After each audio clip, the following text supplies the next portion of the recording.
During World War II, there was a livestock feeding secret so effective that farmers who knew it never bought hay again. No hay purchases, no hay storage, no hay equipment, just crops planted in fall. Farms using these crops cut feed costs by 70 to 90%. Livestock grazed through snow on plants that grew while everything else died. Animals gained weight in winter when conventional herds lost condition, waiting for spring grass. The secret wasn't special breeds. It wasn't expensive supplements. It wasn't climate or luck. It was understanding that hay is a product designed to create dependency, not a biological necessity. And for 80 years, this knowledge has been systematically buried. Not because these crops stopped working, because they threatened a hay and feed industry worth $50 billion, because you cannot sell hay to farmers who grow winter grazing, because you cannot sell equipment to farmers who let animals harvest their own feed. Today, feed companies don't want you to know these crops exist. Because if farmers realized that 7 simple plantings replace all winter hay, that cover crops outperform stored feed at a fraction of the cost, and that livestock can graze 12 months a year in most climates, their entire business model would collapse. But the truth can't stay buried forever. In this video, we're uncovering 7 World War II cover crops that replace hay completely. Crops that modern feed companies deliberately made you forget.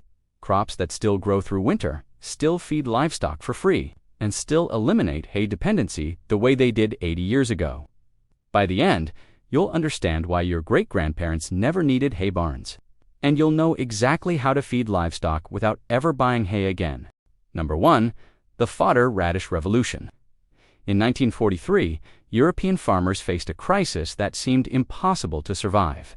Hay supplies had been confiscated by occupying armies. Livestock needed feeding through winter. Farmers who couldn't find alternative feed would lose their animals and starve. Someone remembered an old crop that had been abandoned when hay became cheap: fodder radish. These aren't the small radishes you put in salads. Fodder radishes grow up to 24 inches long and 4 inches in diameter. A single root can weigh 4 pounds. 1 acre produces 8,000 to 12,000 pounds of feed in just 60 days of growth. Farmers planted fodder radish in late summer. By October, massive roots bulged from the soil. Cattle were turned loose to graze. They ate the tops first, then dug the roots from the ground with their mouths. The animals fed themselves while farmers watched. But fodder radish does something that hay cannot. The roots are 12 to 15% protein. Hay averages 8 to 10%. Animals eating fodder radish gain weight, while animals eating hay maintain or lose condition. The nutrition is simply better. The roots are 90% water. Animals grazing fodder radish need less water from other sources. In freezing weather, when water systems fail, the crops provide hydration that keeps livestock alive. And here's what really threatened the hay industry. Fodder radishes improve soil while feeding animals. The deep roots break compaction that hay fields can't penetrate. They mine minerals from subsoil and deposit them on the surface. They leave channels that improve drainage and water infiltration. The next crop grows better because the radishes grew first. Hay extracts, fodder radish builds. The comparison devastated hay sales wherever farmers learned the truth. After the war, the feed industry needed fodder, radish forgotten. They promoted hay as the only winter feed option. They built supply chains around hay production. They made sure agricultural education never mentioned the crop that eliminates hay purchases. The radishes still grow. They still produce 10,000 pounds per acre in 60 days. They still feed livestock better than hay ever could. And most farmers have never heard of them because someone profits from hay dependency. Number 2, the turnip miracle. Turnips saved more livestock during World War II than any government program. The crop was so valuable that occupied populations risked execution to plant hidden patches that would feed animals through winter. Both tops and roots are edible. 1 acre produces 20,000 to 30,000 pounds of total feed. The crop establishes in 60 days and tolerates temperatures down to 15 degrees Fahrenheit before dying. Cattle, sheep, and goats graze turnip greens first. The leaves contain 20 to 25% protein, higher than any hay ever produced. Animals on turnip greens gain weight rapidly, building condition before the hardest winter months. When the greens are gone, livestock dig the roots.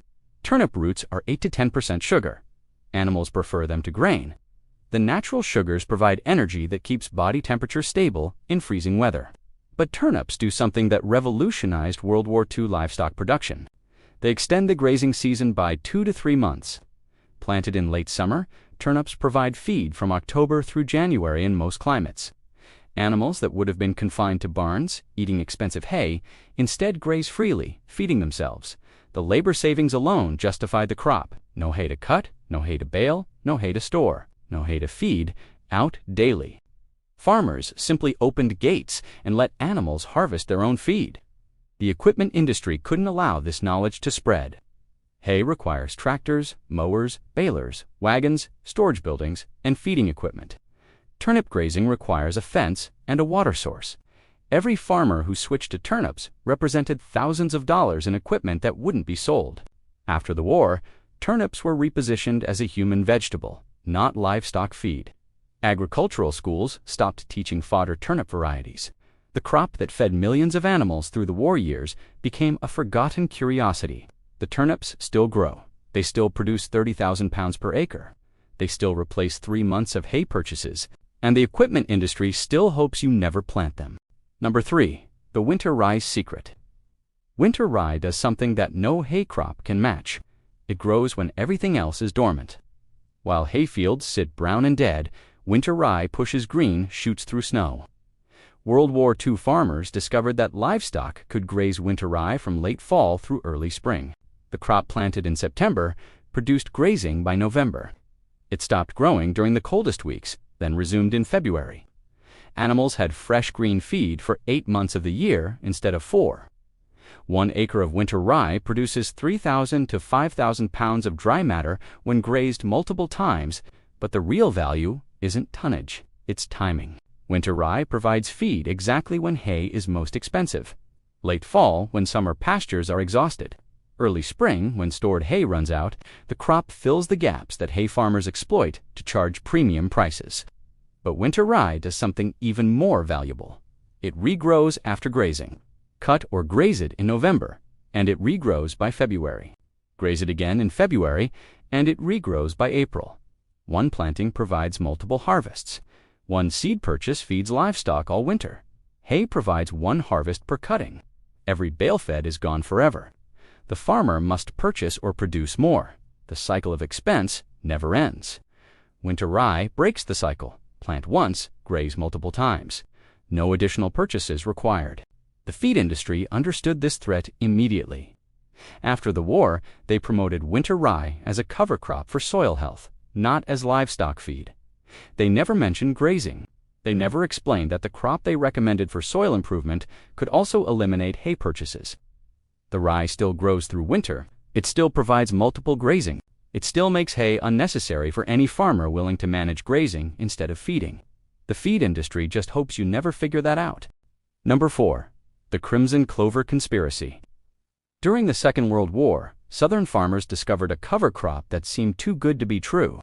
Crimson clover fixed nitrogen from air while producing some of the highest quality livestock feed on Earth. The crop provides 25 to 30% protein in its vegetative stage. That's comparable to soybean meal. Crimson clover grows it for the cost of seed alone. 1 acre produces 2,000 to 4,000 pounds of dry matter, but the protein concentration means livestock need less total feed. Animals grazing crimson clover gain faster than animals eating twice as much hay. The nitrogen fixation changed everything for World War II farmers. Every acre of crimson clover deposits 100 to 150 pounds of nitrogen in soil. That's $100 to $150 of free fertilizer at current prices. The crop feeds livestock and fertilizes fields simultaneously. Dual benefit from one planting. Hay depletes nitrogen. Every cutting removes fertility that must be replaced with purchased fertilizer. The soil gets poorer each year. Inputs increase while yields decrease. It's a death spiral designed to keep farmers buying.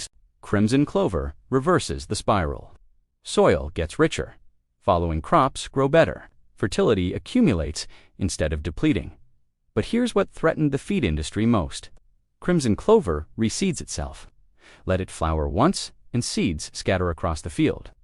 Next fall, the crop emerges without planting.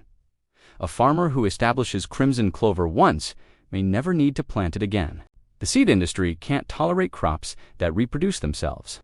After the war, they promoted annual clovers that die without reseeding. They bred varieties that required replanting every year. They made sure farmers stayed customers instead of becoming independent. Crimson clover still reseeds in every field that flowers. It still fixes $150 of nitrogen per acre. It still produces protein that rivals purchased supplements. The seed industry just hopes you buy their annual varieties instead. Number 5. The Austrian winter pea phenomenon. Austrian winter peas survive temperatures that kill most legumes. They grow through snow. They fix nitrogen in frozen soil. They produce livestock feed when nothing else will grow. World War II farmers in northern climates discovered that Austrian winter peas could graze from late fall through early spring in regions where crimson clover winter. The peas tolerated temperatures down to -10 degrees Fahrenheit once established.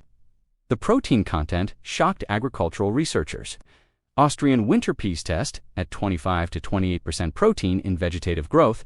Animals grazing them don't need protein supplements. They don't need grain.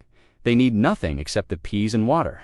1 acre produces 2,500 to 4,000 pounds of forage. But the real value is in what farmers don't have to buy. Protein supplement costs average $500 per ton. A farmer feeding 20 cattle through winter might spend $2,000 to $3,000 on protein alone. Austrian winter peas eliminate that expense entirely. The crop provides what farmers would otherwise purchase. But Austrian winter peas do something even more threatening to the feed industry. They fix 150 to 200 pounds of nitrogen per acre. That's more than crimson clover. That's more than any other common cover crop. The peas don't just replace hay. They replace fertilizer purchases for the following crop. A farmer grazing Austrian winter peas saves on hay, saves on protein supplements, saves on nitrogen fertilizer. The cascade of savings threatens multiple industry sectors simultaneously. After the war, the feed and fertilizer industries worked together to bury Austrian winter peas. They promoted annual ryegrass that fixes no nitrogen. They pushed hay systems that require supplements. They built dependency where independence had existed. The peas still grow through -10-degree weather. They still fix 200 pounds of nitrogen. They still provide 28% protein feed for free, and most farmers have never heard of them. Number 6. The Brassica grazing system. Brassicas include kale, rape, and hybrid forage varieties that produce more tonnage per acre than any other winter grazing crop. World War II British farmers survived on brassica-fed livestock when imported grain supplies were cut by submarine warfare. Forage kale produces 6,000 to 10,000 pounds of dry matter per acre. That's comparable to an entire hay crop from a single planting that requires no harvest, no storage, and no feeding labor. The leaves contain 15 to 20% protein. The stems provide energy comparable to grain. Animals grazing brassicas gain 2 to 3 pounds daily, faster than feedlot cattle on expensive rations. But brassicas do something that transformed British wartime agriculture. They grow into winter instead of dying. Planted in late summer, brassicas actually improve in quality as temperatures drop. Cold converts starches to sugars.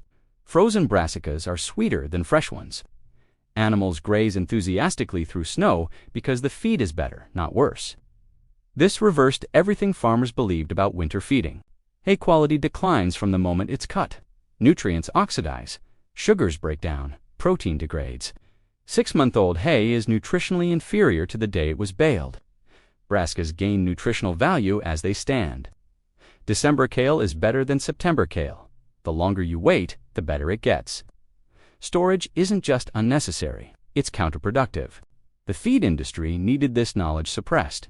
Their entire business model depends on harvested, stored, processed feed. Fresh grazing eliminates the processing step. Brassicas eliminate storage costs.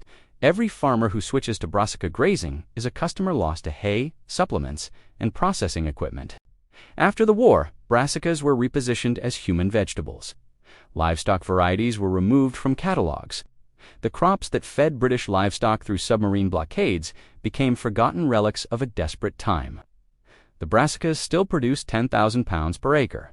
They still improve in quality through winter. They still eliminate everything the feed industry sells. And British farmers still know this, while American farmers buy hay. Number 7. The stockpile grazing method. This isn't a single crop. It's a system that World War II farmers developed using multiple cover crops together. A system so effective that farms using it bought zero hay for years at a time. Stockpile grazing plants multiple species in the same field, grasses for energy, legumes for protein, brassicas for tonnage, radishes for minerals. Each species contributes something different. Together, they provide complete nutrition without supplements. The World War II system worked on a calendar. August, plant the mix into existing pasture or prepared ground. October, begin grazing brassicas and radishes. These frost-sensitive crops go first. December, move to winter-hardy kale and turnips. These improve with cold and provide January grazing. February, graze winter rye and crimson clover. These regrow after grazing and provide March and April feed. May, permanent pastures resume growth. The cover crop field rests and rebuilds for next year. The system provided 8 to 10 months of grazing instead of 5 to 6. 3 to 4 months of hay feeding disappeared entirely. Farms that had purchased 500 bales per year suddenly needed 100 or 0. But the system did something that threatened the entire agricultural supply chain. It made farms self-sufficient. No hay purchases, no supplement purchases. No fertilizer purchases because the legumes fixed nitrogen.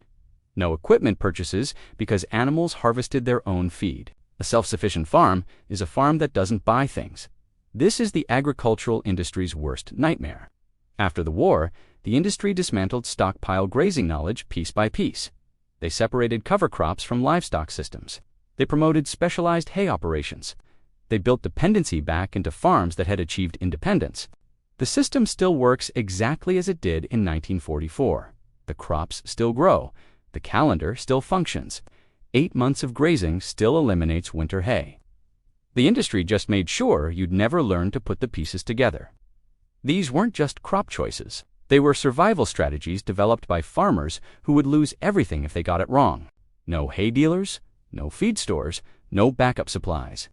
Just seeds, soil, and the knowledge to keep livestock alive when the system collapsed. And here's what the feed industry doesn't want you to understand. These methods aren't outdated. They're superior. A farm using cover crop grazing survives hay shortages that bankrupt conventional operations. A farmer with winter grazing has leverage when hay prices spike. Our grandparents could weather any crisis. We can survive only until the hay supply runs out. Modern agriculture forgot these crops because forgetting made corporations money. Every cover crop replaced with purchased hay is annual revenue preserved. Every farmer dependent on the feed system is a permanent customer. The industry profits from your inability to feed your own livestock. For 80 years, they've been winning. Hay prices have increased every decade. Feed dependency has become total. Farmers who could have grazed 12 months now buy feed for 6, but knowledge can't be killed forever. Fodder radishes still produce 10,000 pounds in 60 days. Turnips still yield 30,000 pounds per acre. Winter rye still grows through snow. The cover crops that eliminated hay dependency still work exactly as they always have. The next time hay prices spike, 2 kinds of farmers will exist. Those panicking because they can't afford what their animals need, and those grazing cover crops they planted for pennies. If this knowledge matters to you, subscribe now. Share this with every livestock farmer still writing checks for hay, because the crops your great-grandparents planted are still the crops that work. Plant a cover crop mix this fall, graze it this winter, and never depend on the hay industry again. I'll see you in the next video.